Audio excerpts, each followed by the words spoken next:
right, hello everybody, and welcome to another edition of Within the Pixels. My name is Bert Blevins, and today we're going to be taking a look at Privilege Manager, a Delinea product. And one of the aspects we're going to be focusing on, these in several one-parters across a couple of videos. But first one we're going to focus on is a very important one, which is pretty much one of the use cases. Anybody who onboards Privilege Manager, I want to block that particular application. So we're going to show you how to do that real quick here with an application policy, and then we'll show it in effect. So come in here to application policies, and what we're going to do here is we come and we set. It's very simple to do. Come here and create a policy, and then what we're going to do is we're going to say, hey, it needs to be a controlling policy.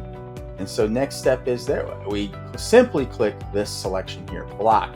So what we can do here after we select the block is we can do block silently, or we can notify. So I'm going to show you a demo in a moment here of a notify and block. But if you were to block silently, this can create a little confusion with users and make them, continually click on the particular application or the installer, what they're trying to do, because they're not being notified that anything is wrong. So a notify and block is pretty much a great way of doing this, because it does alert the user, and then also subsequently, as that event happens, it's being logged to Privilege Manager logs for reporting. But let's take a look at one in effect here. So we're going to do a blocking policy.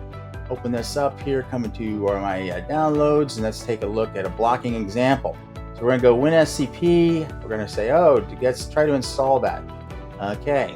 We just downloaded that and we need to install that. So what's going to happen here? Yep, we got our blocked message pops up here. This application is not being approved.